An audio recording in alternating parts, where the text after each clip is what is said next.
Some wounds from war never truly heal. They just wait quietly beneath the surface. Hal Brenner had carried his memories and his pain for 30 years, thinking the worst was behind him. At 72, the retired master sergeant figured the swollen bump on his back was just another old injury acting up. He walked into the VA clinic expecting a simple checkup and maybe some pain medication. What the medic found under his skin wasn't an old war wound at all. It was something that had been growing there for decades, something that shouldn't exist. When his medical records vanished and the medic disappeared, Hal realized his forgotten missions in Cambodia weren't as buried as he thought. What happens when the past literally lives inside you? Before we jump back in, tell us where you're tuning in from. And if this story touches you, make sure you're subscribed because tomorrow I've saved something extra special for you. Asterisk. Hal Brenner's morning routine had remained unchanged for the better part of a decade. 5:30 reveille, no alarm clock needed. His body still operated on military time after all these years. Coffee black, brewed strong enough to wake the dead. 45 minutes on the stationary bike he'd picked up at a yard sale, followed by a breakfast of eggs, toast, and whatever fruit was on sale that week at the grocery store 3 blocks from his modest apartment in South Portland. The apartment itself told the story of a man who had learned to live simply. 2 bedrooms, one for sleeping, the other converted into a combination office and storage space for the accumulated debris of a long life. The walls were mostly bare except for a few service commendations and a photograph of his late wife, Martha, taken on their 20th wedding anniversary. She'd been gone 8 years now, cancer taking her with the same quiet dignity she brought to everything else in their 43 years together. Hal had adapted to solitude, the way he'd adapted to everything else the Army had thrown at him. Over 26 years of service with methodical precision and no complaints. His neighbors in the building knew him as a polite, reliable man who kept to himself, but would lend a hand if asked. Mrs. Patterson from 3B appreciated his help carrying groceries. The young couple in 2 counted on him to collect their mail when they traveled. He was the kind of neighbor people trusted instinctively, though few knew much about his past beyond the fact that he was a veteran. The VA clinic on Forest Avenue had become as much a part of his routine as his morning coffee. Monthly checkups for blood pressure, annual physicals, the occasional prescription refill. The staff knew him well, always punctual, never complained, followed medical advice to the letter. He was what the doctors called a good patient, which in VA terms meant he didn't cause trouble and didn't ask for more than the system was prepared to give. But this Tuesday morning felt different from the moment he woke up.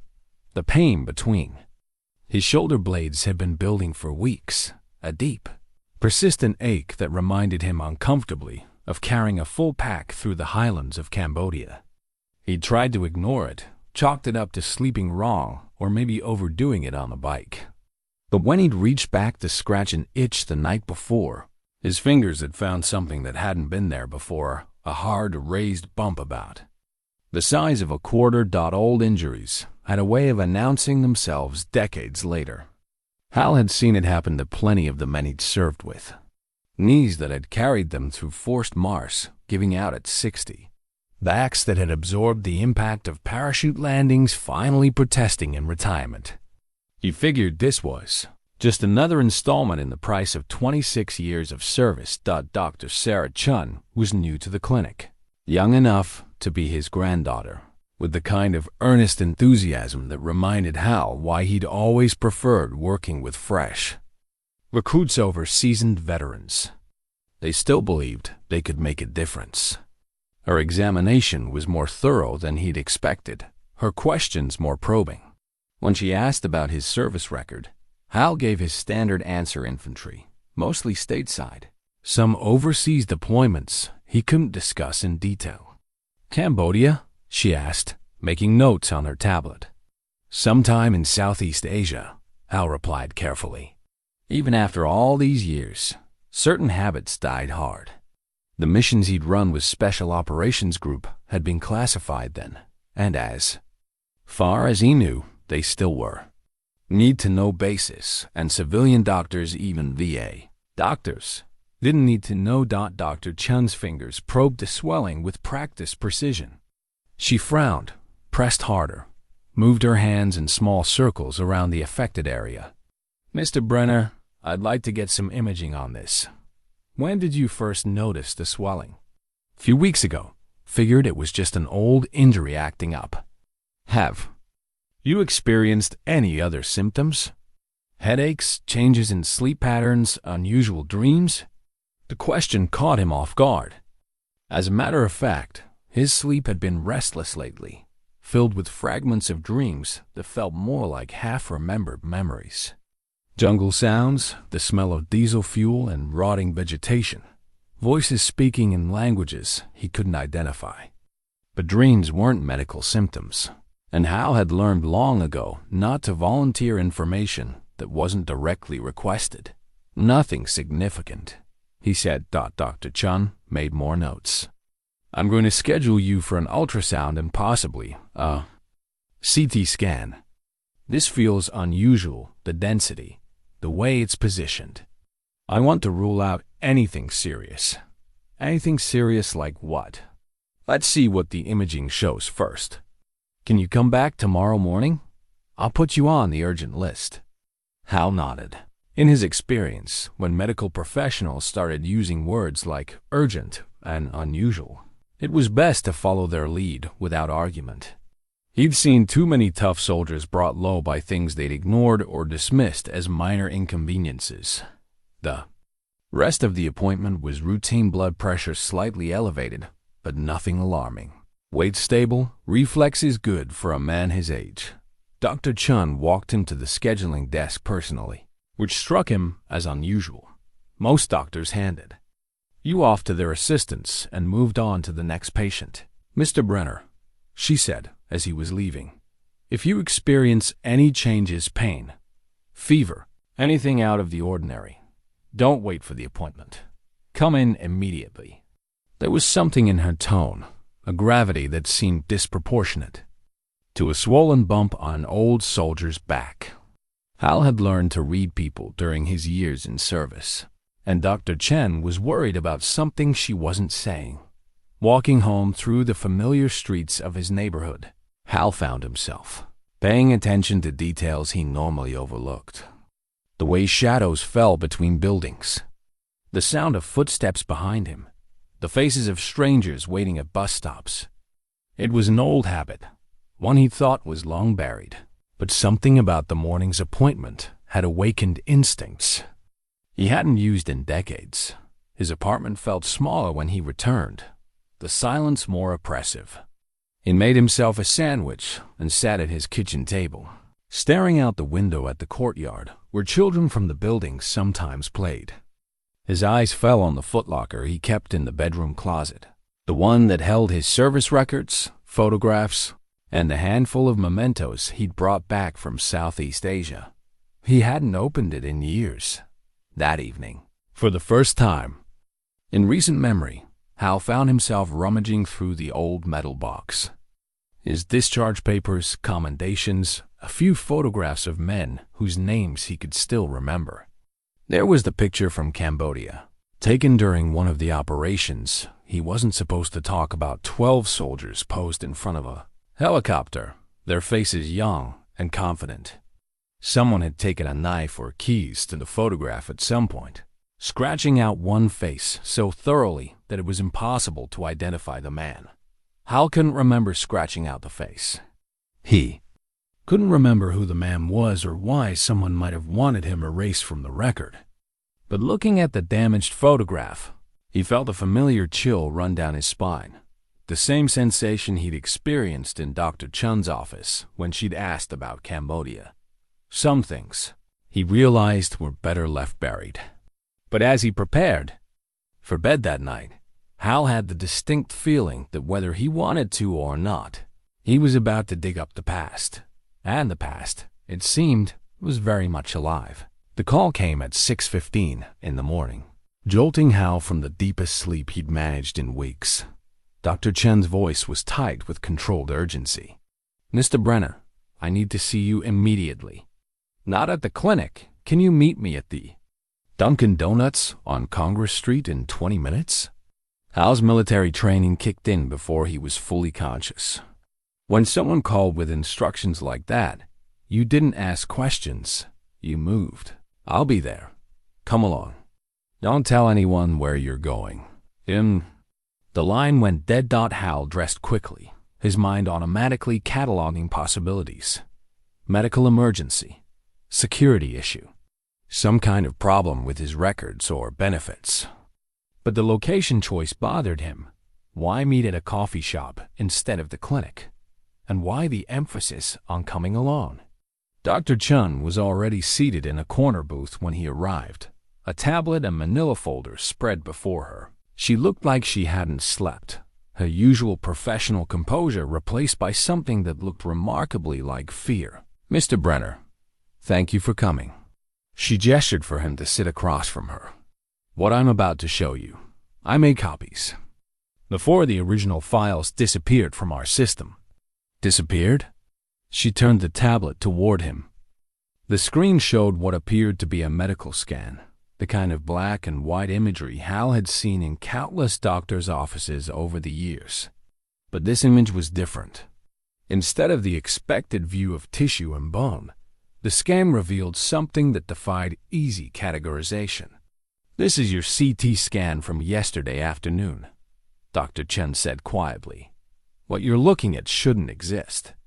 The object, embedded between his shoulder blades, looked like nothing Hal had ever seen in medical textbooks or war injury reports. It was roughly cylindrical, about 3 inches long, but its surface appeared to be covered in what looked like organic ridges or channels. Most disturbing was its position. It seemed to be integrated with his nervous system, with thread-like extensions reaching toward his spine. "What am I looking at, Doc?" "I've been practicing medicine for 8 years. I've consulted with colleagues, reviewed medical literature, contacted specialists." Her voice dropped to barely above a whisper. "This isn't a tumor. It's not scar tissue. It's not any kind of foreign object I can identify. The material appears to be partially organic, partially something else entirely." Hal studied the image more carefully. There was something familiar about the shape, something that tugged at the edges of memory like a word on the tip of his tongue. "You said the files disappeared?" "Yesterday evening. I logged back into the system to review your results before calling you this morning. Your entire record had been purged. Scans, lab work, appointment notes, everything. According to the computer, you've never been a patient here. Systems crash. It happens." Dr. Chen shook her head. "I thought the same thing. But when I called IT, they told me there was no record of any system problems. No data corruption, no hardware failures. Someone with administrative access removed your files manually." She opened the manila folder and pulled out printed copies of the scans. "I made these before I left work yesterday. Call it intuition." But something felt wrong about the whole situation. Hal examined the printouts. The strange object seemed to pulse in the static images, though he knew that was impossible. "Doctor, I need you to tell me straight. What exactly are we dealing with here?" "I don't know. But Mr. Brenner, there's something else. When I tried to access your military medical records to get a baseline for comparison, I hit a wall. Your service record shows routine deployments, standard infantry assignments, but there are gaps months at a time where there's no documentation of your whereabouts or activities." The coffee shop suddenly felt too warm, too crowded. Hal's trained eyes swept the room, noting exit routes and potential threats out of habit. 2 businessmen reading newspapers, a construction worker on his phone, a woman with a laptop who'd been typing since he arrived. Nothing obviously suspicious, but that meant nothing. "The gaps you mentioned, what time period?" "Late 1970s, primarily. Cambodia, Laos, Thailand. There are references to something called Operation Nightshade, but the details are classified above my clearance level. Operation Nightshade. The name hit Hal like a physical blow, triggering a cascade of sensory memories he'd thought were buried forever. The smell of diesel fuel and jungle rot. The sound of helicopter rotors cutting through humid air. Pain-sharp, immediate pain in his back, followed by voices telling him to forget, to never speak of what had happened. "Mr. Brenner, are you all right?" Hal realized he'd been gripping the edge of the table hard enough to turn his knuckles white. "I'm fine. Just old memories." "You remember something about Operation Nightshade?" "Fragments. Nothing clear." But that wasn't entirely true. The memories were there, locked away behind decades of practiced forgetting, but present nonetheless. He could feel them stirring, responding to the name like old wounds responding to changes in weather. Dr. Chun leaned forward. "I think someone is trying to cover this up. The missing records, the purged files, this isn't routine bureaucratic incompetence. Someone doesn't want us to know what's inside you." "And you think it's connected to my service record?" "I think whatever happened to you in Cambodia 30 years ago is still happening now. That object in your back, it's not just sitting there. It's integrated with your nervous system. It's doing something." Before Hal could respond, his phone buzzed with a text message from a number he didn't recognize. "Stop digging or face the consequences.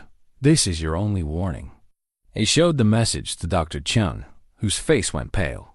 "Mr. Brenner, I think we're both in danger." As if summoned by her words, the woman with the laptop looked up for the first time since Hal had arrived.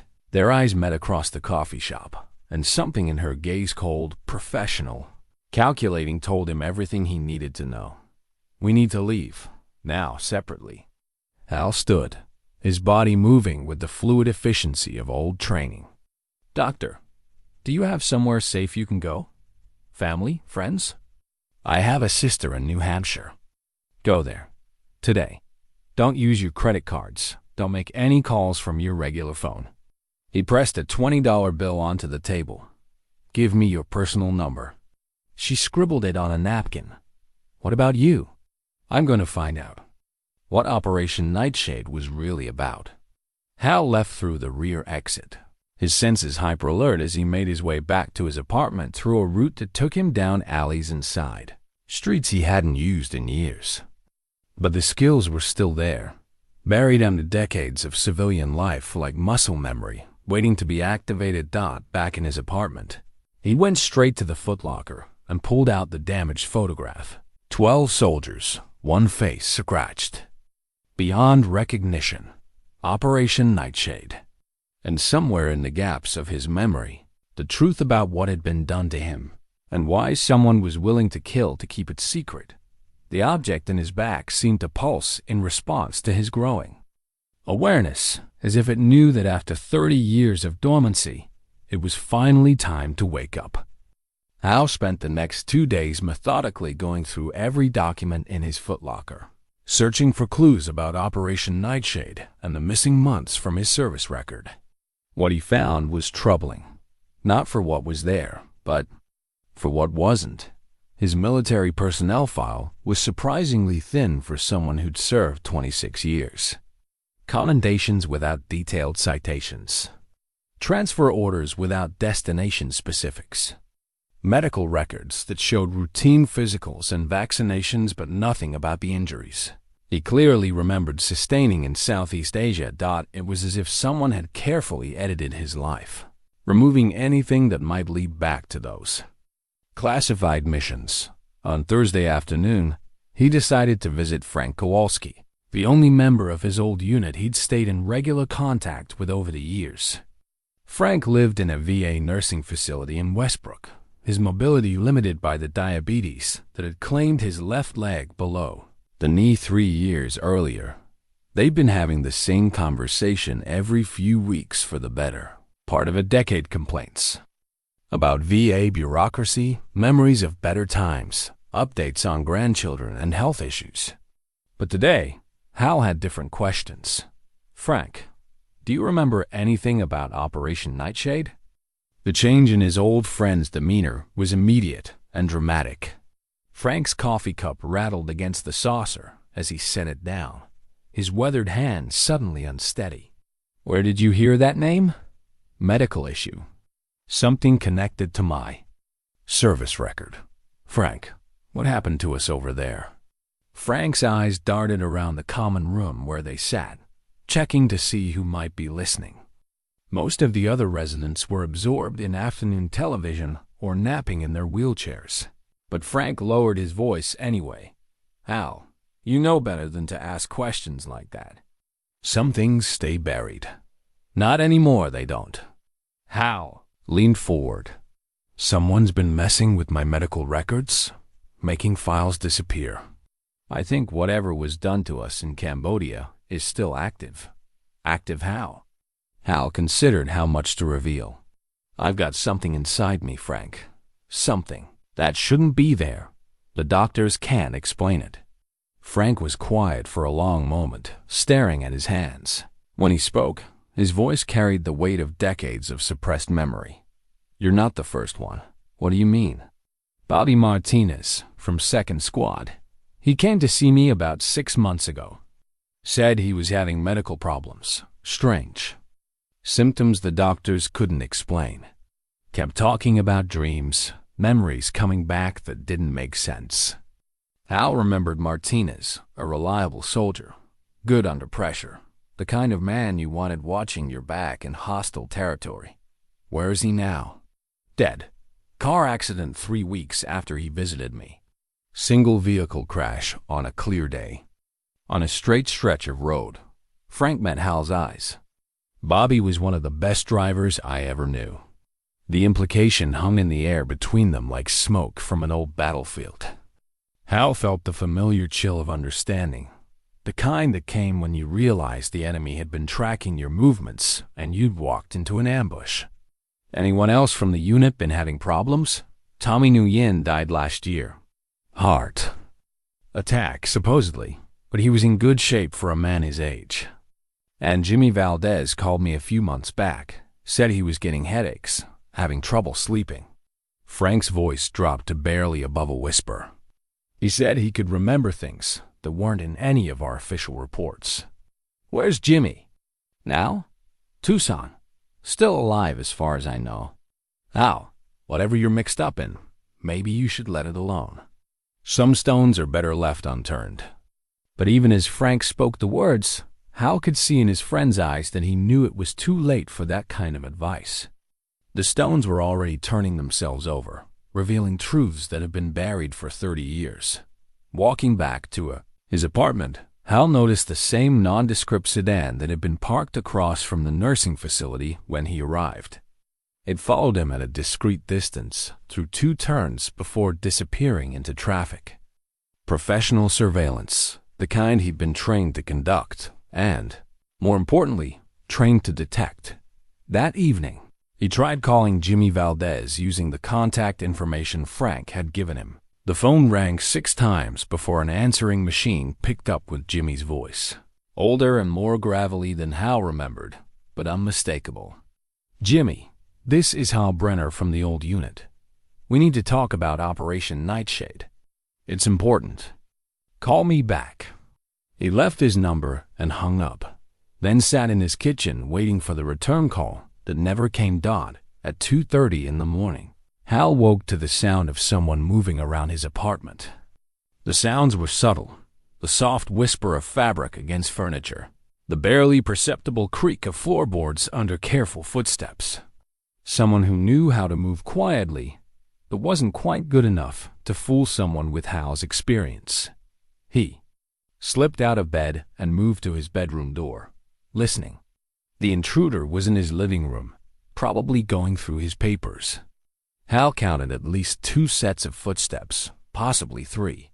Professional but not military security contractors, most likely. The smart move would be to stay hidden, let them finish their search, and leave. But Hal found himself thinking about Dr. Chun's warning, about Bobby Martinez's convenient accident, about the growing certainty that whatever had been done to him in Cambodia was still being done to him now. He reached under his bed and pulled out something he hadn't touched in years, a .45 caliber pistol he'd kept from his service days. Properly registered and legally owned, but hidden away because civilian life had no use for such things until now. Moving with the fluid precision of old training, Hal approached his bedroom door and peered into the living room. Two men in dark clothing were methodically searching his desk and bookshelf, their movements efficient and thorough. A third man stood by the window, apparently serving as lookout. Professional, but not quite professional enough. Hal stepped into the doorway with the pistol raised. "Gentlemen, I think you're in the wrong apartment." The three men froze, then slowly turned toward him. The one by the window had his hand inside his jacket, but Hal's weapon was already trained on him. "Easy there, soldier," the man said. "We're not here to hurt you. Just looking for some misplaced paperwork. Funny way of looking. Breaking and entering is still a felony last time I checked. Mr. Brenner, you're in possession of classified materials that need to be returned to their proper custodians. Make this easy on everyone and hand them over." Hal almost laughed. After 30 years, they were still using the same bureaucratic language to justify criminal behavior. What classified materials would those be? You know what we want. But the truth was, Hal wasn't entirely sure what they wanted. The photograph? His service records? Something else entirely that he'd forgotten about or never knew he had. "I think you gentlemen need to leave. Now." The three men exchanged glances, some kind of silent communication passing between them.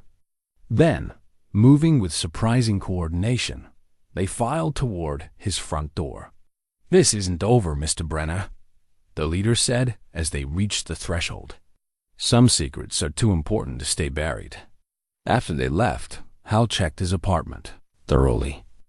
Nothing appeared to be missing, but everything had been subtly disturbed. They'd been looking for something specific, and apparently hadn't found it. The next morning, his mailbox contained a package with no return address. Inside was a set of military dog tags, his own, with his name and service number clearly visible.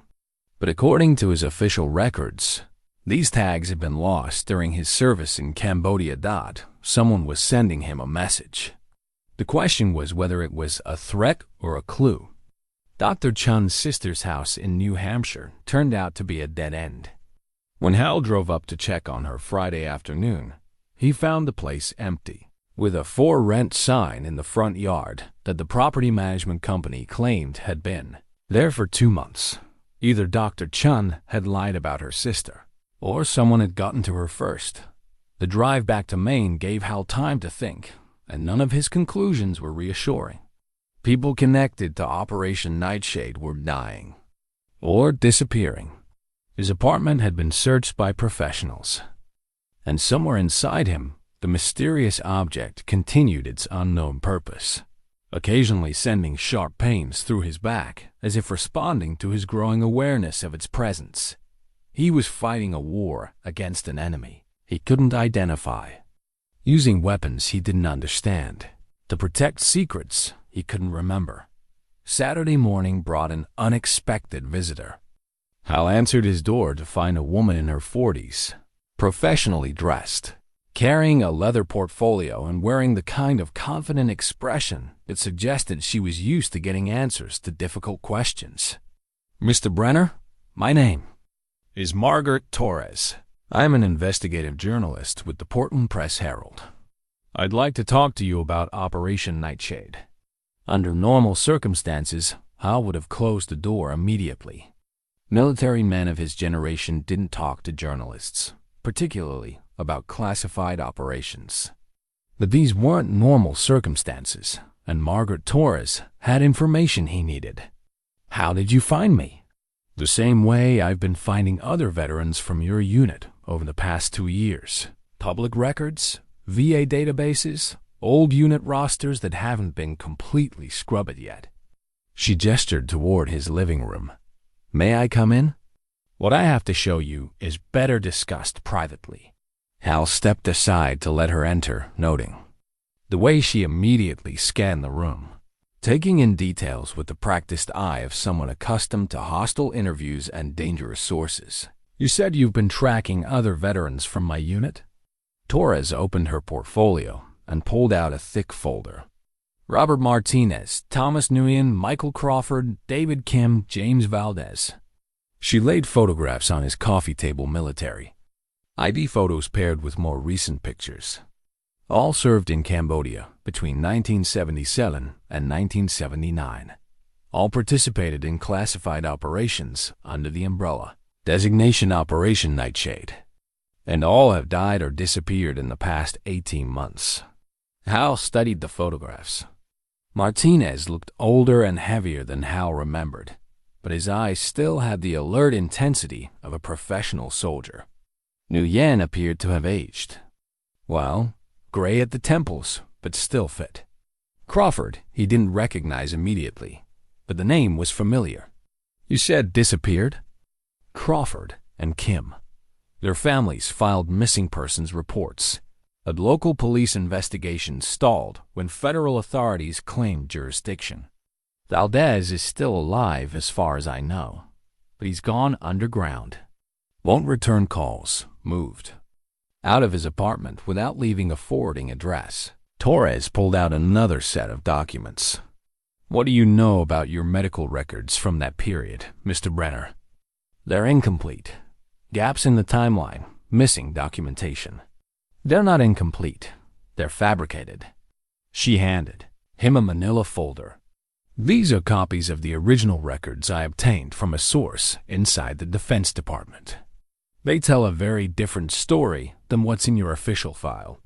Hal opened the folder and immediately wished he hadn't. The medical reports detailed procedures he had no memory of undergoing: surgical implantations, experimental drug trials, psychological evaluations that described him as an ideal subject for deep cover integration protocols.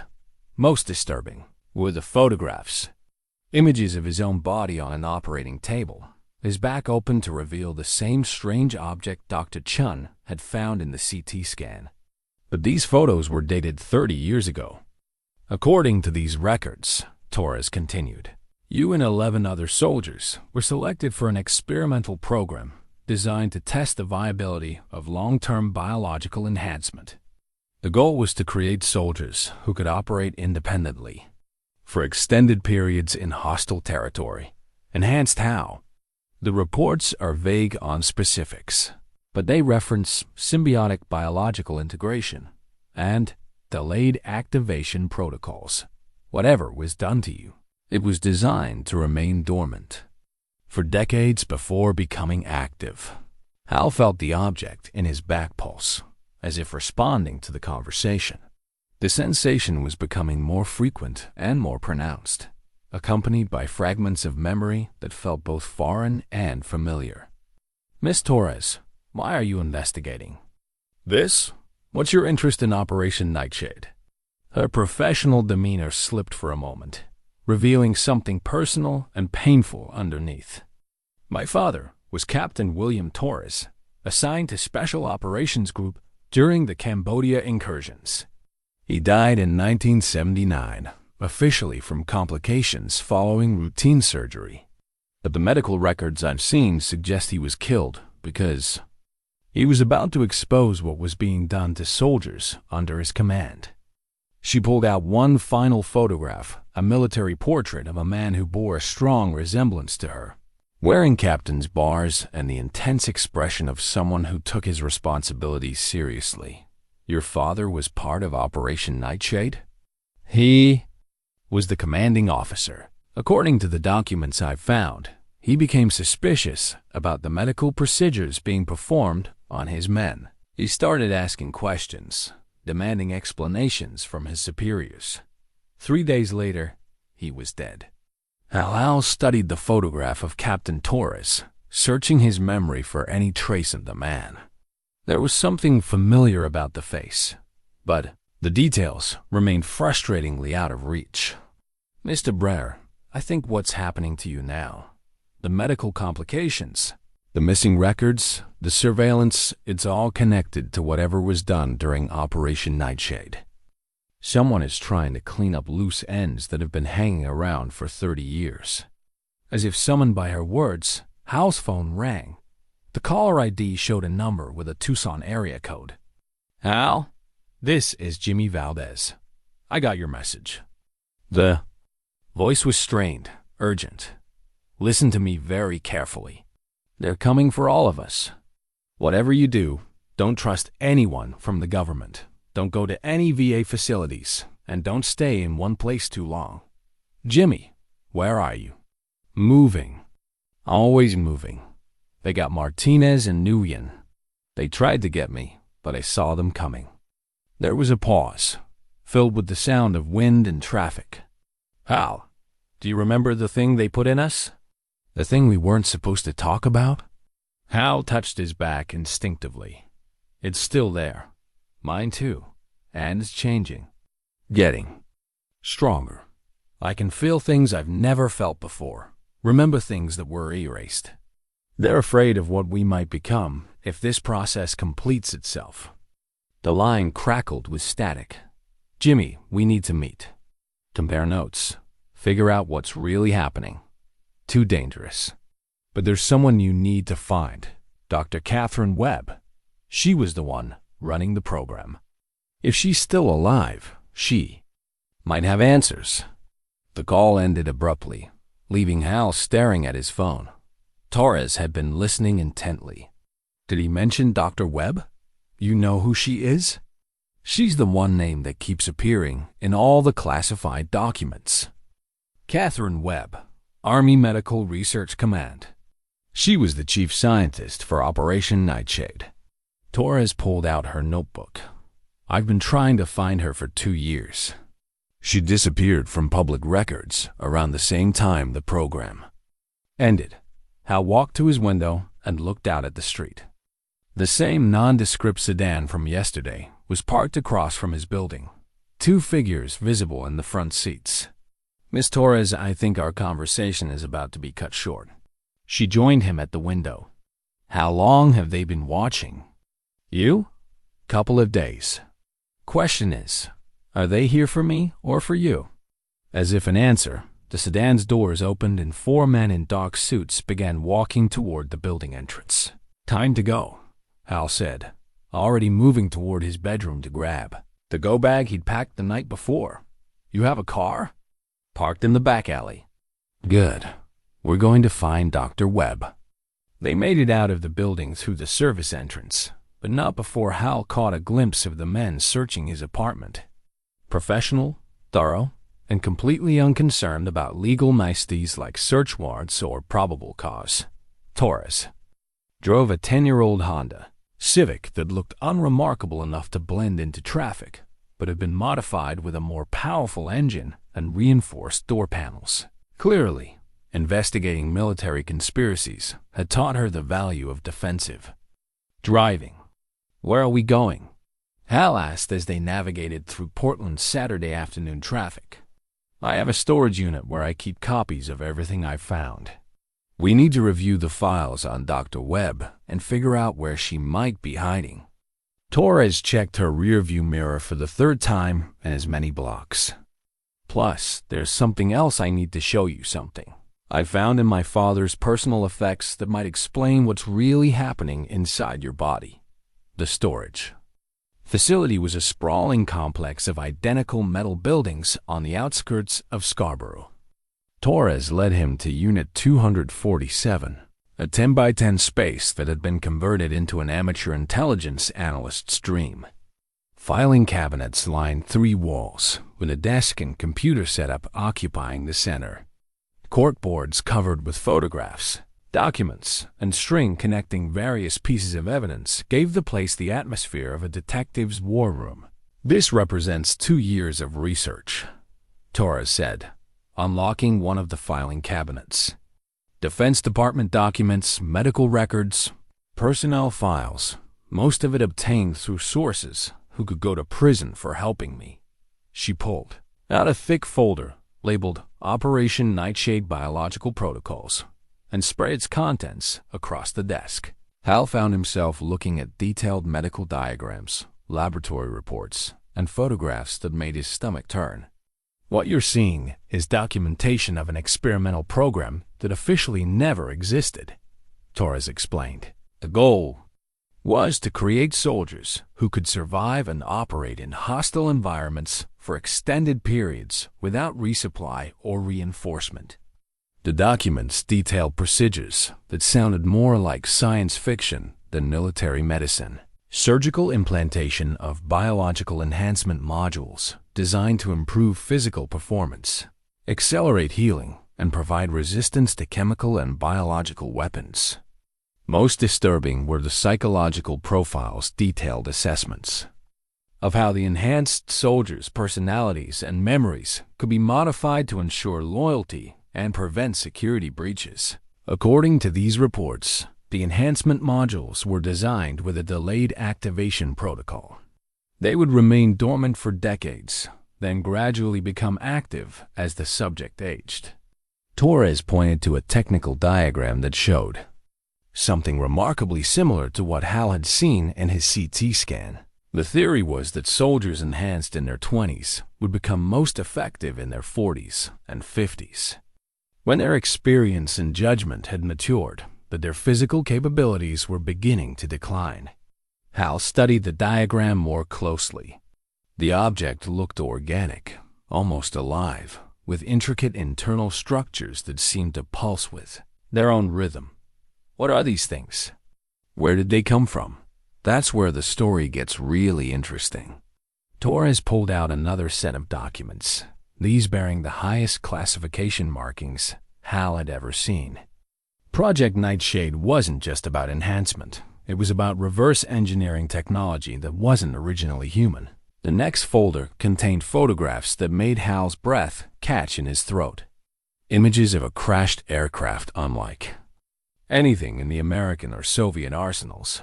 Its hull split open to reveal an interior filled with technology that defied easy categorization. But what drew his attention were the smaller images, detailed shots of objects that looked exactly like the enhancement modules, but these were photographed in what appeared to be their natural state. This crash occurred in Cambodia in 1977. Torres continued.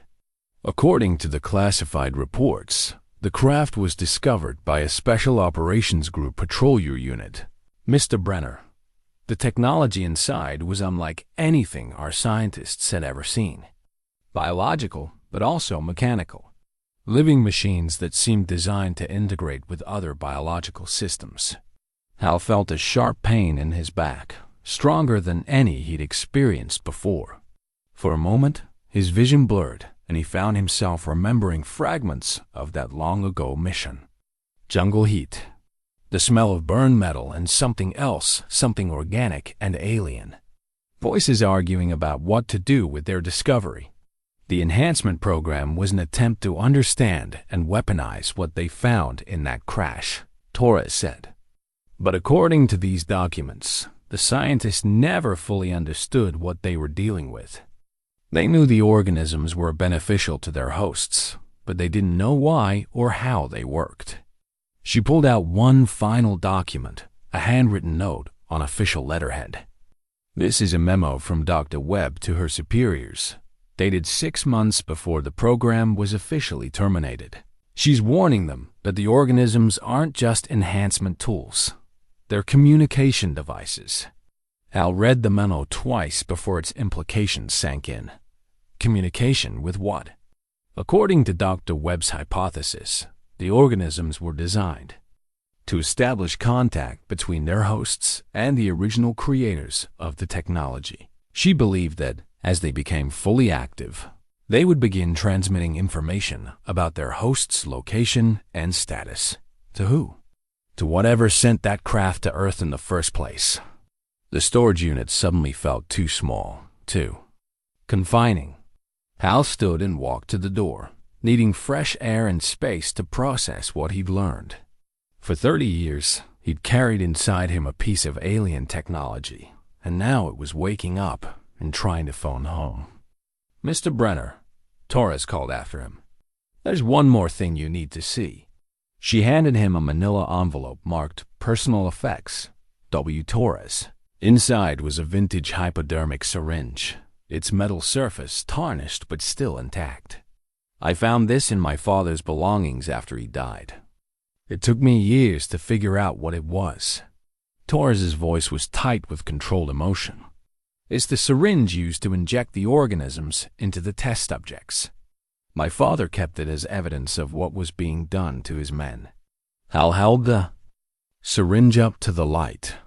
Traces of some dried substance were still visible inside the barrel, the last remnants of whatever had been injected into him and his fellow soldiers 3 decades ago. "The night before he died, my father called me. I was 16, living with my aunt after my mother's death.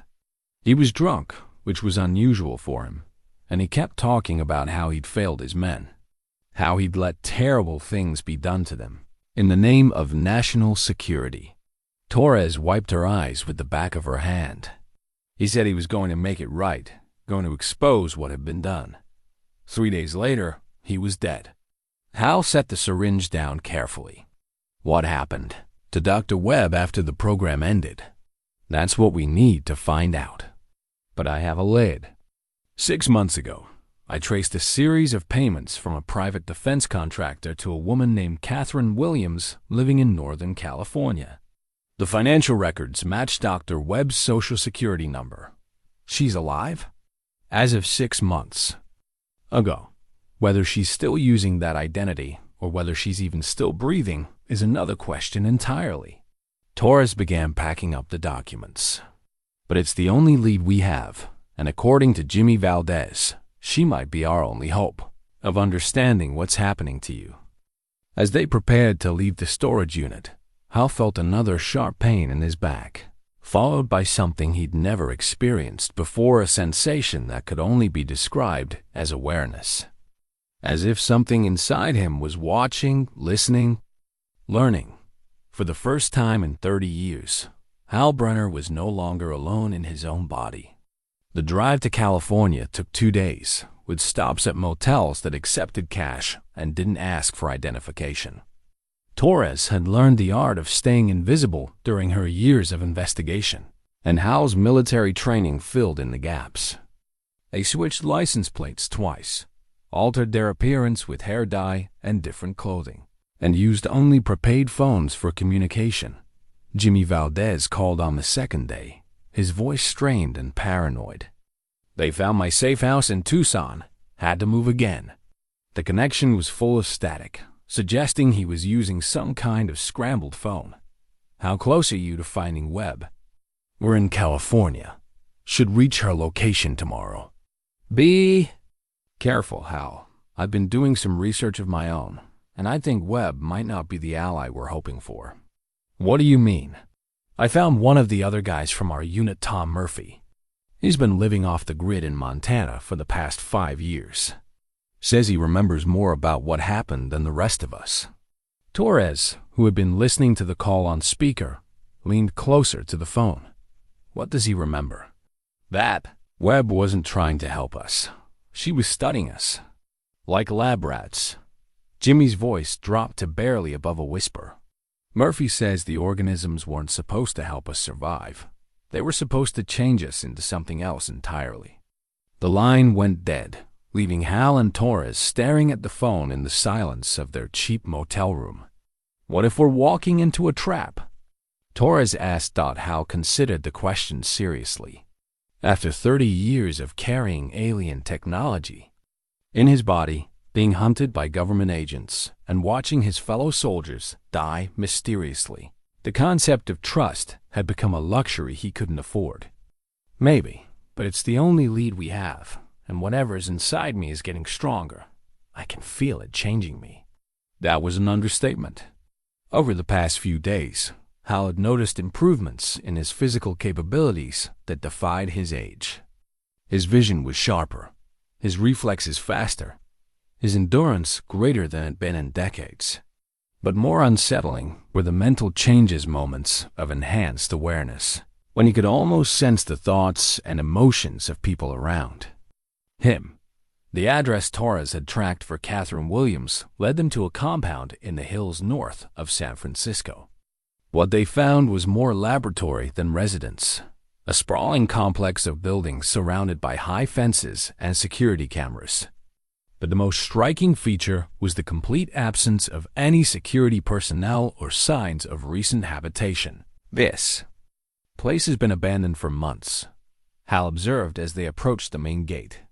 Look at the grass, the accumulation of dust on the vehicles. Torres checked our notes. The financial records show payments continuing through last month. Someone's been maintaining this property, even if they're not living here. They found an unlocked service gate and made their way to the main building. Inside, they discovered what had clearly been a sophisticated research facility laboratory equipment. Computer workstations and walls covered with medical charts and biological diagrams that looked disturbingly familiar. But it was the basement that revealed the true scope of what had been happening at the haunted compound.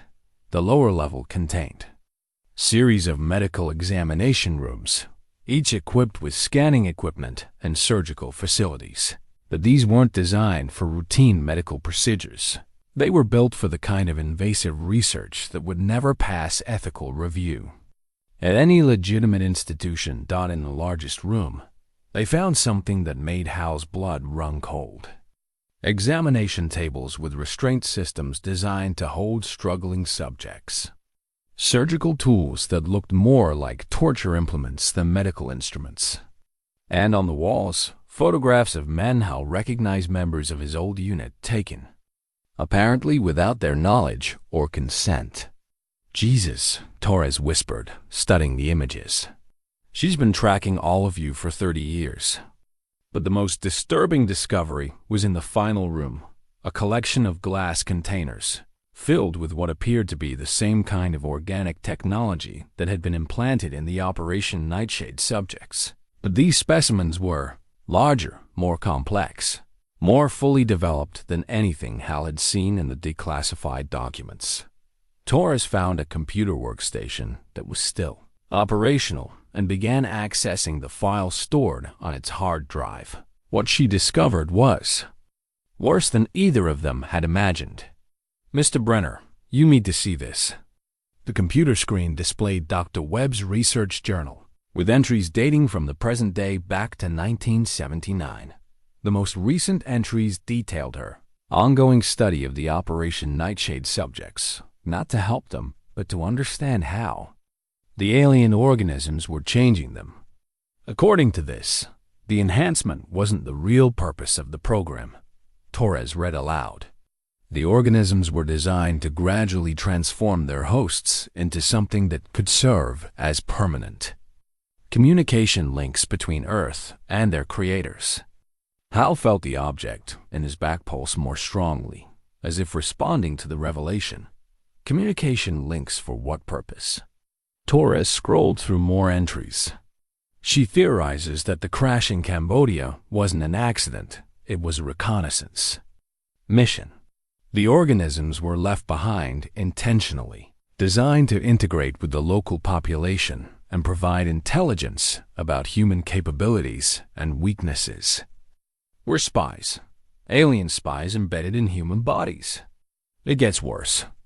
Torres pulled up a series of medical scans showing the progression of organic integration over time. Webb believes that as the organisms reach full maturation, they'll begin transmitting detailed information about human military capabilities, political structures, and defensive systems to their creators. The implications were staggering. Not only had Hal and his fellow soldiers been used as unwilling test subjects, they'd been turned into unknowing traitors to their own species. But the final entry in Webb's journal contained information that changed everything they thought they understood about the situation. Listen to this, Torres said, her voice tight with disbelief. Webb writes that she's discovered the organisms aren't hostile. They're not gathering intelligence for an invasion. They're trying to warn their creators that Earth isn't ready for contact. The transformation they're causing in their hosts is designed to create ambassadors, not spies. Hal stared at the screen, trying to process what he was reading. She's saying the aliens are trying to protect us. According to her research, yes, but there's something else. Webb claims that elements within the military-industrial complex have discovered the real purpose of the organisms and are trying to prevent them from completing their mission. They want to weaponize the technology for human use, regardless of the consequences. A sound from upstairs interrupted their conversation, the unmistakable noise of vehicles arriving and doors slamming. Hal moved to a window and peered out to see black SUVs surrounding the building. We've got company. Torres quickly downloaded Webb's files onto a portable drive while Hal checked for alternate exits. The basement had a service tunnel that appeared to lead to an outbuilding, but getting there would require crossing an open courtyard under the watch of whoever had just arrived. Margaret, how much do you trust your source about Webb's location? Completely. Why? Because I think someone fed you information they wanted you to find. This whole thing feels like a setup. As if to confirm his suspicions, a voice called down from the main floor. Mr. Brenner, Miss Torres, we know you're down there. Where? Not here to hurt you. We're here to offer you the truth. Hal recognized the tone reasonable, professional, designed to encourage cooperation. The same kind of voice that had convinced young soldiers to volunteer for experimental programs 30 years ago. What do you think? Torres whispered. Hal checked his weapon and counted the available ammunition. I think we're about to find out whether Dr. Webb was trying to help us or study us. Either way, we're not going up those stairs voluntarily. The woman who descended into the basement was not what Hal had expected. Dr. Catherine Webb appeared to be in her 70s, moving with the careful precision of someone whose body had begun to betray her, but whose mind remained sharp. She was accompanied by two men in civilian clothes who had the bearing of professional security but kept their weapons holstered. Mr. Brenner, Miss Torres, please don't be alarmed. I've been hoping we could meet under better circumstances. Hal kept his pistol trained on her but didn't fire. Something about her demeanor, calm, regretful, almost grandmotherly, didn't match the image of the ruthless scientist he'd been expecting. Dr. Webb, I presume. We've been reading your research. Then you know why I've been tracking you and the other subjects over the years. She gestured toward the computer workstation. May I? Torres stepped back but kept the portable drive containing Webb's files clutched in her hand. You've been studying us like lab animals. I've been protecting you. Webb's voice carried the weight of decades of regret. Miss Torres, your father, was a good man who died trying to expose what he thought was a conspiracy against his soldiers. He was wrong about the nature of the conspiracy, but right about its existence. She moved to the computer and pulled up a different set of files once that hadn't been visible to Torres during her initial search. The truth is far more complex than what you've discovered in my research journals. The organisms inside you aren't alien invaders or communication devices. They're refugees. The screen displayed images from the Cambodia crash site that were far more detailed than anything Hal had seen before. The craft was clearly not of human origin, its smooth surfaces and organic curves, suggesting a technology that merged the biological with the mechanical. But what drew Hal's attention were the smaller images, the interior of the craft, which appeared to have been designed not for conquest but for escape. The craft that crashed in Cambodia in 1977 was a lifeboat, Webb continued.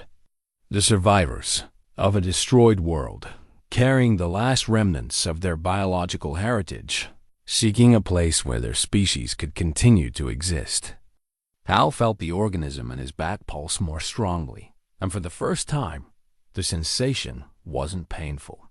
It felt almost like recognition.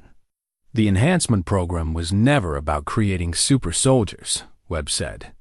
It was about creating a safe haven. The organisms needed human hosts to survive in Earth's environment. But they also brought gifts, enhanced physical capabilities, accelerated healing, extended lifespan. The relationship was intended to be symbiotic, beneficial to both species. Torres looked skeptical. Then why all the secrecy?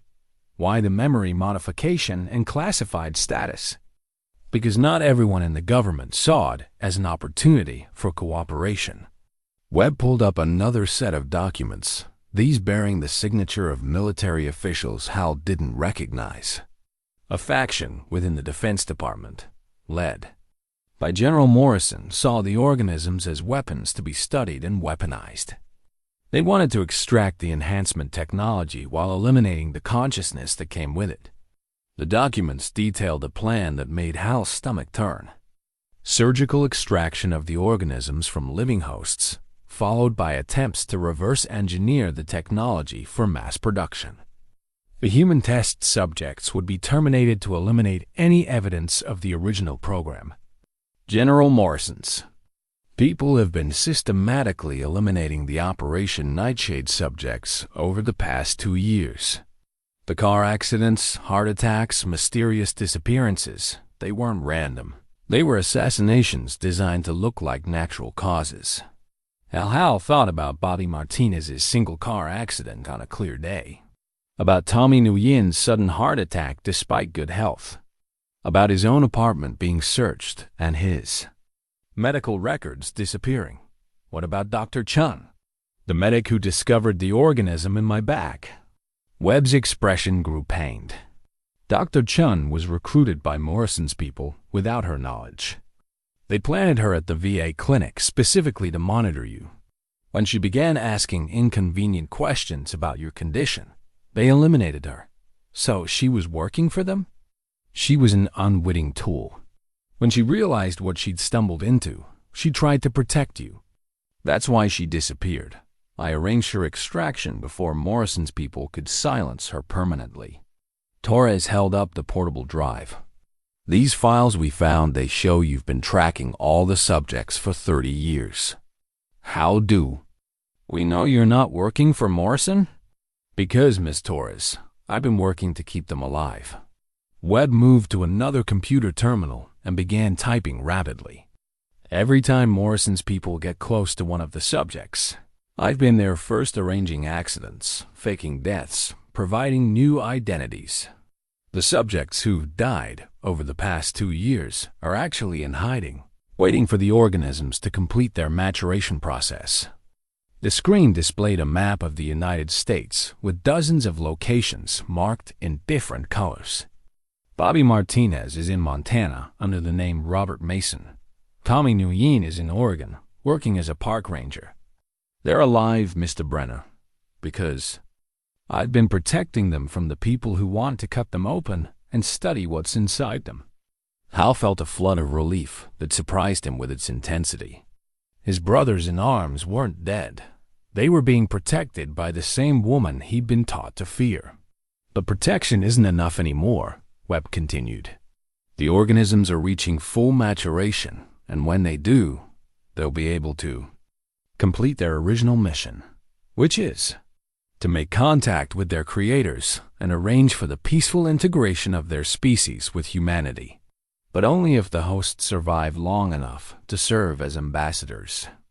Webb pulled out a document that bore official military letterhead, a kill order signed by General Morrison, authorizing the immediate termination of all Operation Nightshade subjects. Morrison's people found my compound. They know about my efforts to protect you, and they're moving to end the program permanently. You, Mr. Brenner, are the last subject they haven't located, which makes you both the most valuable and the most hunted man in America.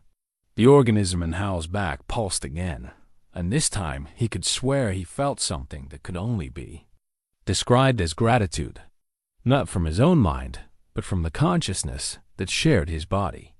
Dr. Webb, he said quietly, I can feel it. The organism. It's trying to communicate with me. Then it's almost time. The maturation process is nearly complete. Webb's voice carried a mixture of excitement and fear.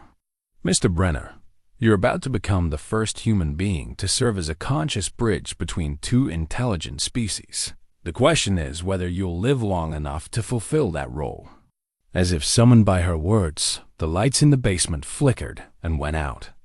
Emergency lighting kicked in, casting eerie shadows across the laboratory equipment.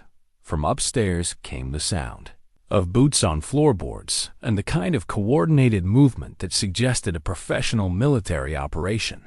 "Morrison's people," Webb whispered. "They found us." The service tunnel that led from Webb's basement laboratory emerged in a maintenance shed 50 yards from the main building. As they crawled through the narrow passage, Hal could hear the systematic search being conducted above them, doors opening, equipment being moved, voices calling out coordinates and status reports. Morrison's people were thorough, professional, and clearly operating with unlimited resources and authority. Webb moved with surprising agility for a woman her age, but Hal could see the strain the escape was putting on her. Torres helped support her as they made their way through the darkness, following the tunnel that Webb assured them would lead to safety. "There's a vehicle waiting at the end of this passage," Webb whispered, "modified with communications equipment that will allow us to contact the other subjects."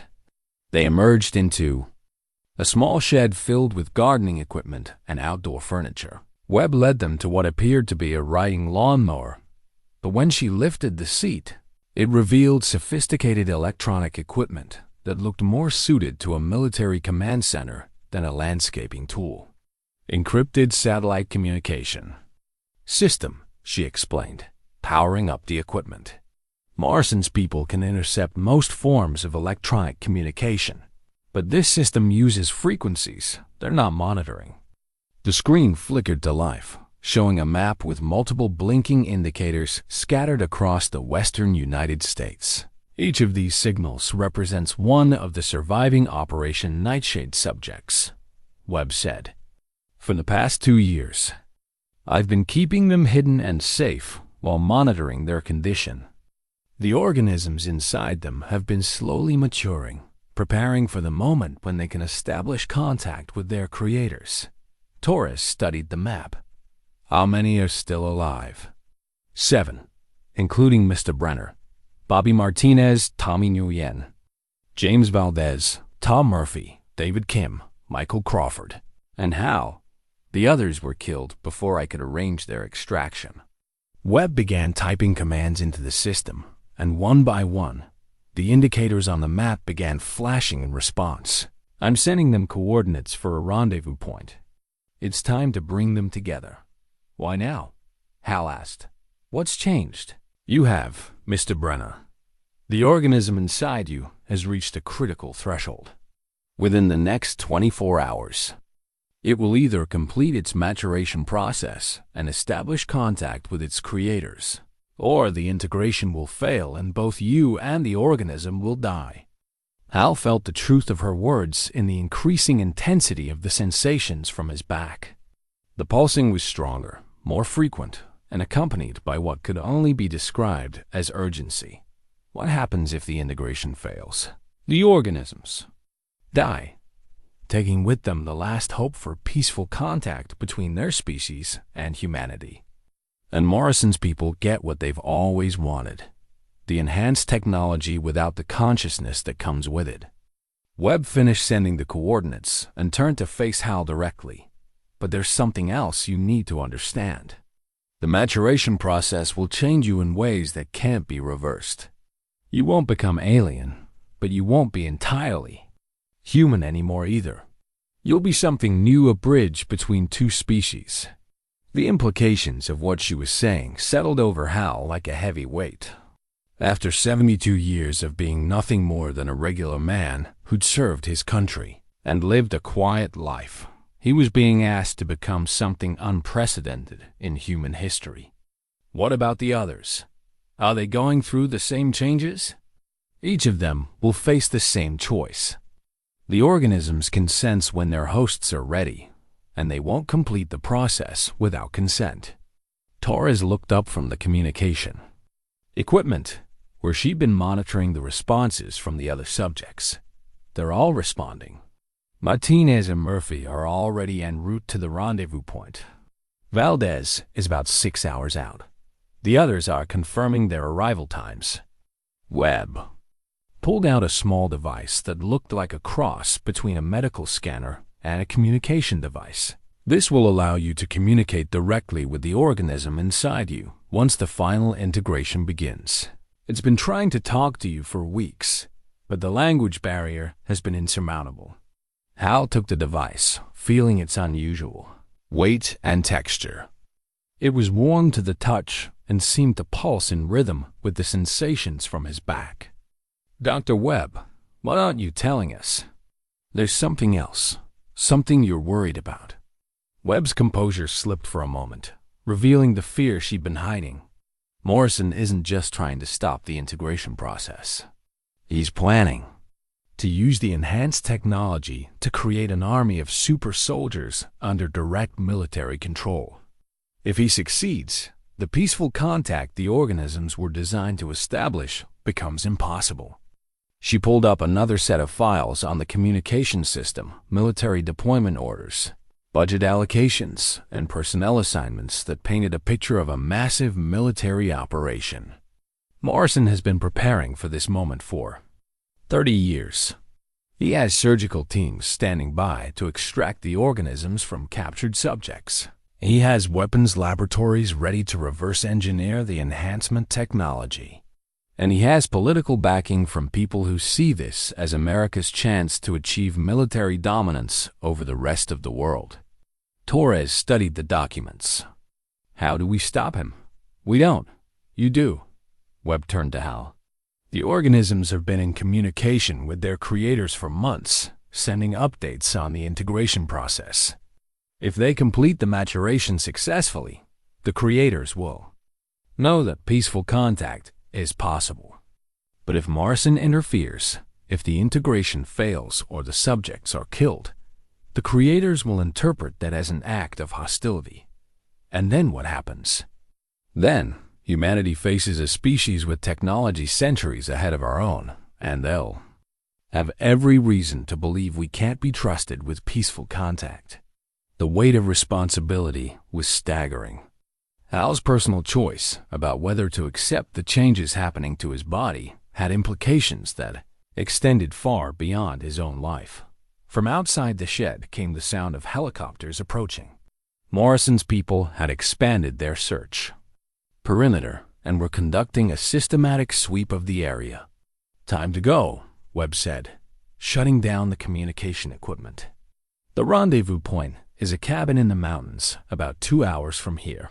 The others will be gathering there, and we'll have a short window to complete the integration process before Morrison's forces find us." As they prepared to leave, Webb handed Hal a sealed envelope. "These are instructions for the integration process, written in your organism's native language. When the time comes, you'll understand them instinctively." Hal opened the envelope and found himself looking at symbols that seemed to shift and flow on the page, making patterns that his conscious mind couldn't interpret, but that somehow felt familiar and meaningful. "Dr. Webb, what happened to Dr. Chun? Is she really safe?" "She's at the rendezvous point, along with the other medical personnel who've been helping me protect the subjects. She volunteered to monitor the integration process, despite the risks to her own safety." Relief flooded through Hal. The young medic who discovered his condition was alive and had chosen to help rather than report to the authorities. As they made their way to Webb's vehicle, an old pickup truck that had been modified with armor plating and a more powerful engine, Hal found himself thinking about the magnitude of what was about to happen. For 30 years, he'd carried inside him the seeds of first contact between humanity and another intelligent species. The decision he made in the next few hours would determine whether that contact led to cooperation or conflict. Behind them, the helicopters were getting closer, their searchlights cutting through the darkness. Ahead lay a mountain cabin where 6 other men were converging, each carrying the same burden and facing the same impossible choice. Hal Brenner, retired Master Sergeant, was about to become humanity's first ambassador to the stars. The mountain cabin was isolated enough to provide privacy, but accessible enough to allow the other subjects to reach it before Morrison's forces could establish a perimeter. Webb had chosen the location carefully. It sat in a small valley surrounded by dense forest with multiple escape routes and natural defensive positions. Hal arrived to find that 4 of the other subjects had already gathered. Bobby Martinez looked older and grayer than in the photographs Torres had shown him, but his eyes still held the sharp alertness of a professional soldier. Tommy Nguyen had maintained his physical fitness better than the others, moving with the fluid grace of someone whose body was operating at peak efficiency. Tom Murphy appeared to be the most affected by the integration process. His movements were subtly enhanced, his reflexes visibly faster than those of a normal man his age. But it was Jimmy Valdez who drew Hal's immediate attention. The last time they'd spoken, Jimmy had sounded paranoid and frightened. In person, he radiated a calm confidence that suggested the organism inside him was farther along in its development than the others. "Hal," Jimmy said, gripping his hand in greeting. "Good to see you're still breathing." "Good to see all of you are still breathing. When Torres told me you were dead, I thought Morrison had gotten to everyone. He tried, but Dr. Webb's been one step ahead of him for months." Jimmy gestured toward the cabin, where Webb was setting up medical monitoring equipment with the help of Dr. Chun and 2 other medical technicians. "She arranged our deaths, gave us new identities, kept us hidden while the organisms completed their development." Dr. Chun looked up as Hal entered the cabin, relief evident on her face. "Mr. Brenner, thank God you made it. When I had to disappear from the clinic, I was afraid Morrison's people would get to you before Dr. Webb could arrange protection. You saved my life by making those copies of the scan. If you hadn't shown me what was really happening, I'd probably be dead by now." Webb finished calibrating a piece of equipment that looked like a cross between an EKG machine and something from a science fiction movie. "Gentlemen, we don't have much time. My sources inside Morrison's organization indicate he's mobilized a full tactical team to locate this cabin. We have perhaps 2 hours before they establish a perimeter around this area." She gestured for the subjects to gather around a table where she'd spread out documents and medical charts. "The integration process we're about to attempt has never been done before. The organisms have been preparing for this moment for 30 years.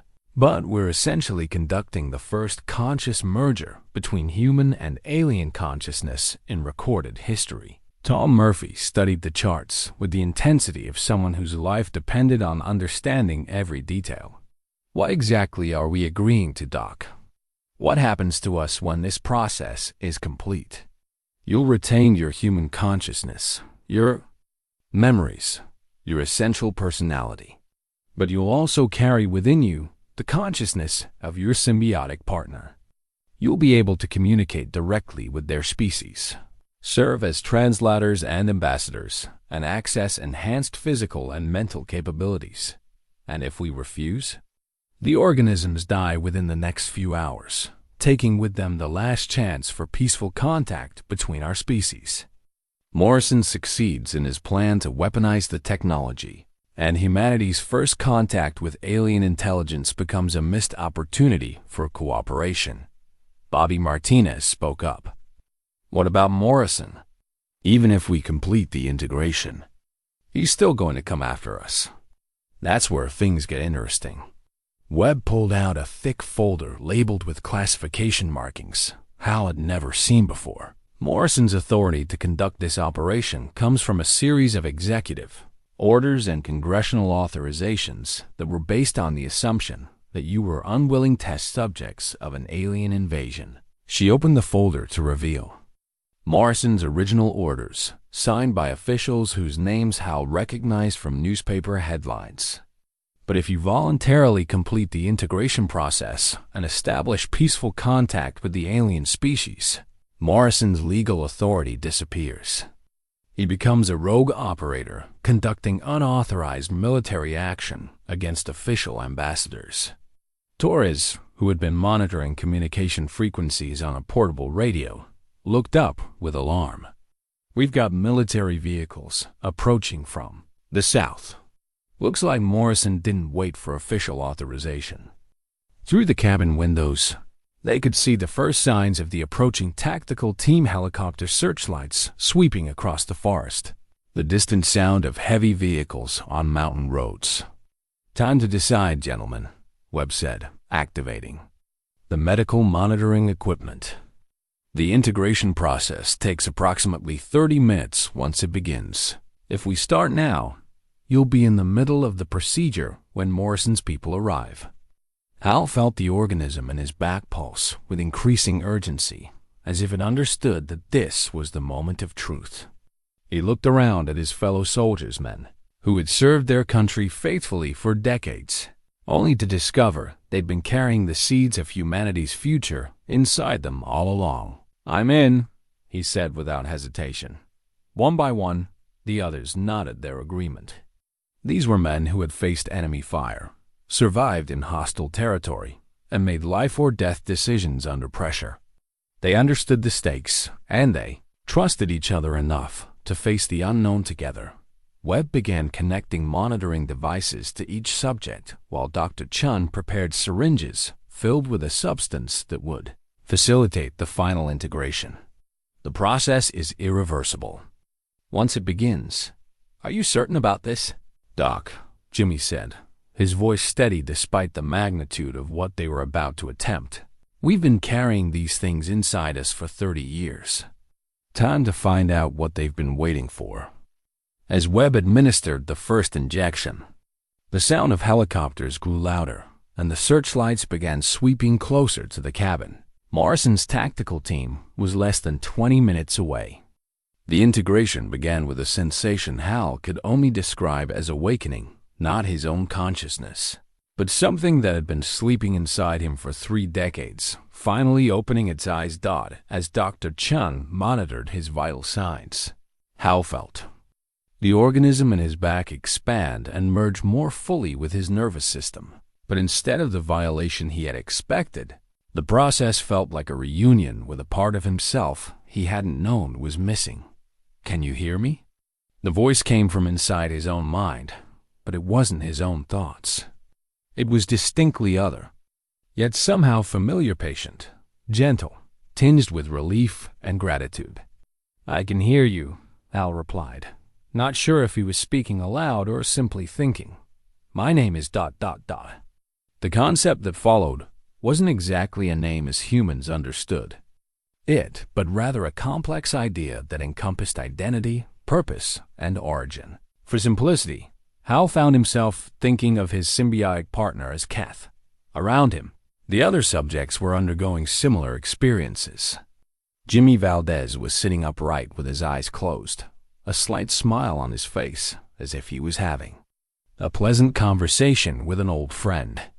Tommy Nguyen was asking questions aloud, apparently receiving answers that only he could hear, but the peaceful integration process was interrupted by the sound of vehicles surrounding the cabin and amplified voices calling for surrender. "This is General Morrison, United States Army. The building is surrounded. Exit with your hands visible and prepare to be taken into federal custody." Webb looked up from her monitoring equipment. "The integration is only about 60% complete. If we stop now, the process will fail, and both the organisms and their hosts will die within hours." Through the cabin windows, they could see tactical teams establishing positions around the perimeter. Morrison had brought enough firepower to level the building if necessary. "Keep going," Hal said, his voice steady despite the circumstances. Through his growing connection with Kath, he could sense something important happening, not just within himself, but among all the organisms. They were linking together, forming a network of consciousness that was greater than the sum of its parts. Torres, who had been monitoring radio frequencies, suddenly grabbed Webb's arm. "Doctor, I'm picking up communications from Morrison's command post. He's not just here to capture the subjects. He's planning to eliminate all witnesses to the program. Including us? Including everyone. He's got authorization to declare this a national security incident and eliminate all evidence of the program's existence. The full scope of Morrison's plan became clear.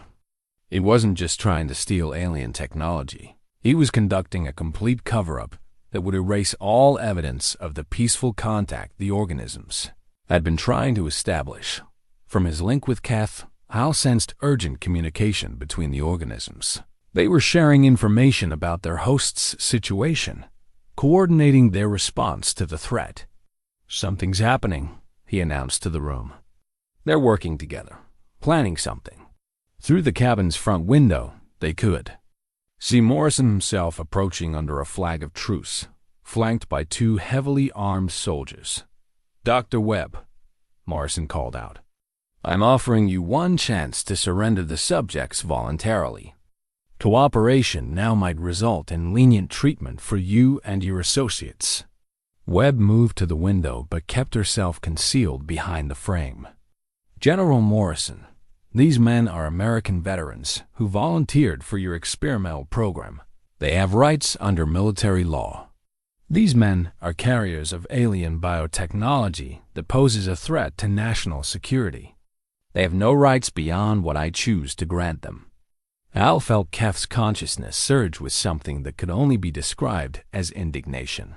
For 30 years, the organisms had waited patiently for the chance to establish peaceful contact, only to discover that elements of humanity were determined to turn their gift into a weapon. "Keth," Hal said silently, "what can you do to help us?" "We are not warriors," came the reply, "but we are not defenseless. The integration process has awakened capabilities in you that Morrison does not understand." Around the cabin, the other subjects were beginning to show signs of the enhanced abilities Webb had mentioned. Bobby Martinez was moving with fluid precision as he checked weapons and ammunition. Tommy Nguyen seemed to be sensing the positions of Morrison's tactical team through some kind of enhanced awareness, but it was Jimmy Valdez who demonstrated the most dramatic change. As Morrison's ultimatum deadline approached, Jimmy stood and walked calmly to the cabin's front door. "Jimmy, what are you doing?" Webb called out. "Something I should have done 30 years ago," Jimmy replied. "I'm going to talk to the general." He opened the door and stepped outside, his hands empty but held away from his body in a gesture of non-aggression. Morrison's tactical team immediately trained their weapons on him, but Jimmy continued walking forward with complete confidence. "General Morrison," Jimmy called out, "I think it's time you learned the truth about what you're really fighting." As he spoke, something extraordinary happened. Jimmy began to glow with a soft silvery light that seemed to emanate from within his body. The light wasn't threatening or aggressive, it was beautiful, peaceful, almost hypnotic in its quality. Morrison's soldiers hesitated, clearly unsure how to respond to something outside their tactical training. "The organisms inside us aren't weapons, General," Jimmy continued, his voice carrying farther than it should have been able to without amplification. "They're teachers offering to share knowledge that could benefit all of humanity. But you're so focused on turning everything into a weapon that you can't see the gift you're destroying." Through his link with Keth, Hal could sense what was happening. The organisms were using their connection to their hosts to demonstrate their peaceful intentions, showing Morrison and his soldiers that they represented opportunity, not threat. But Morrison's response revealed the depth of his paranoia and aggression. "Shoot him," the general ordered. "Shoot him now." The gunshots that should have ended Jimmy Valdez's life never came. Instead, Morrison's tactical team stood frozen, their weapons aimed but their fingers unable to pull the triggers. The silvery light emanating from Jimmy had expanded to encompass the entire area around the cabin, and within that light, violence seemed impossible. "What's happening to my men?" Morrison demanded, his own weapon drawn but equally useless. Through his link with Keth, Hal understood what was occurring. The organisms weren't controlling Morrison's soldiers. They were simply making it impossible for anyone within the field of light to commit acts of violence. It was a demonstration of the kind of peaceful technology that could transform human civilization, if humanity was wise enough to accept it. "General," Jimmy said, his voice carrying a calm authority that came from 30 years of experience and newfound wisdom. "Your soldiers can't shoot because the organisms won't allow harm to come to any living being within their influence. This is what you've been trying to weaponize a technology designed to prevent war, not wage it." Morrison's face was twisted with rage and frustration. "You're traitors, all of you, collaborating with an alien invasion force." "There is no invasion, General." The voice came from above, and everyone looked up to see something that defied easy description. A craft that seemed to be made of the same silvery light that surrounded Jimmy, hovering silently over the forest. Through his connection with Keth, Hal sensed the presence of the organism's creators. They had been monitoring the integration process, waiting to see if humanity was ready for contact. Morrison's violent response had forced them to reveal themselves earlier than planned. A figure descended from the craft, not alien in the way popular culture might have imagined, but clearly not human either. Tall, graceful, with features that suggested both advanced evolution and deep wisdom. The being that approached them radiated the same peaceful energy as the organisms. "I am the one you might call an ambassador," the being said, its words somehow understandable, despite being spoken in no earthly language. "We have been watching your species for many decades, hoping to establish peaceful contact. The beings you call organisms are our children, volunteers who chose to live among you to determine if your species was ready for cooperation." Morrison raised his weapon, but the silvery light made it impossible for him to fire. "I won't let you invade our world, General Morrison." The ambassador replied with something that might have been sadness. "We have no desire to invade your world. We are the survivors of a planet that destroyed itself through warfare and aggression. We seek only to share the knowledge that might help your species avoid the same fate." Webb stepped out of the cabin, her medical monitoring equipment showing that the integration process was nearing completion in all the subjects. "The organisms, your children, what happens to them now?" "They have found worthy partners," the ambassador said, looking at Hal and the other subjects with what could only be described as parental pride. "They will remain with their chosen hosts, serving as bridges between our species. But the choice is theirs to make." Through his connection with Keth, Hal felt a question that went deeper than words. His symbiotic partner was asking if he was willing to accept a permanent bond, to become something new and unprecedented in human history. The answer came without hesitation. After 30 years of carrying this consciousness within him, Hal couldn't imagine life without it. Keth had become part of who he was, and the enhanced capabilities, the expanded awareness, the sense of connection to something greater than himself. These were gifts he treasured. "I accept," he said aloud, and felt Keth's joy resonate through every cell of his body. One by one, the other subjects made the same choice. The integration process completed itself with a sensation of wholeness that Hal knew would last for the rest of his life. But Morrison wasn't finished. "I have authorization from the highest levels of government to prevent this contamination of American citizens." Torres stepped forward, holding a recording device. "General, you might want to reconsider. I've been broadcasting this entire encounter live to news outlets around the world. Your authorization doesn't extend to murdering American veterans in front of international media." The silvery light began to fade as the ambassador prepared to return to their craft. "General Morrison, we had hoped humanity was ready for the gifts we offer. Perhaps we were wrong about your entire species." "Wait," Hal called out, stepping forward. "You weren't wrong. There are humans ready for cooperation, ready to learn and grow. Morrison doesn't speak for all of us." The ambassador paused. You would be willing to serve as representatives of your species to help establish formal contact between our peoples." Hal looked at his fellow veterans men who had served their country faithfully and were now being offered the chance to serve humanity itself. "We've been soldiers all our lives. If you'll have us, we'd be honored to serve as ambassadors." 3 months later, Hal Brenner walked into the same VA clinic where his extraordinary journey had begun. But this time, he wasn't there as a patient. He was there as an advocate, helping other veterans navigate the medical system that had failed him for so many years. His new medical bracelet was different from the standard VA identification. This one was a simple civilian alert bracelet that read, "Ambassador, contact UN Office of Extraterrestrial Affairs."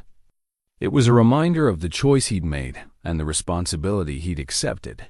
The organism Kath was still with him, but the relationship had evolved into something like a permanent conversation with the wisest friend he'd ever had. The enhanced physical capabilities remained, but more importantly, he'd gained access to knowledge and perspectives that were helping humanity prepare for a future among the stars. Morrison had been quietly reassigned to a desk job in the Pentagon, his authority to conduct rogue operations permanently revoked. The alien technology he'd hoped to weaponize was being shared freely with scientists around the world, but only for peaceful purposes. The organism's influence made it impossible to use their gifts for violence. Webb had been appointed as the Director of Human-Alien Cooperation, overseeing the gradual integration of alien knowledge into human society. Dr. Chen had become her deputy, specializing in the medical aspects of human-alien symbiosis. Torres had won a Pulitzer Prize for her coverage of First Contact. But more importantly, she'd helped ensure that the story was told truthfully, without the sensationalism that might have created fear or panic. As Hal sat in the VA clinic's waiting room, helping an elderly Korean War veteran understand his benefits paperwork, he reflected on the strange path his life had taken. He'd begun as a soldier, served faithfully as a citizen, and now found himself as humanity's representative to the stars. The young medic who called him into the examination room reminded him of Dr. Chun Ernest, dedicated, committed to helping veterans get the care they deserved. But this time, when she asked about his service record, Hal's answer was different.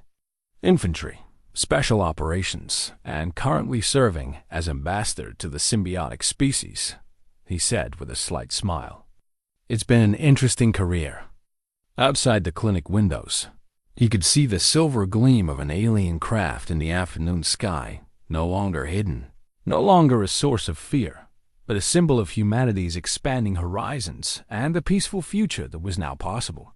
Some wounds from war never truly heal, Hal thought, touching the place where Keth resided between his shoulder blades. But sometimes, those wounds become the foundation for something better than anyone could have imagined.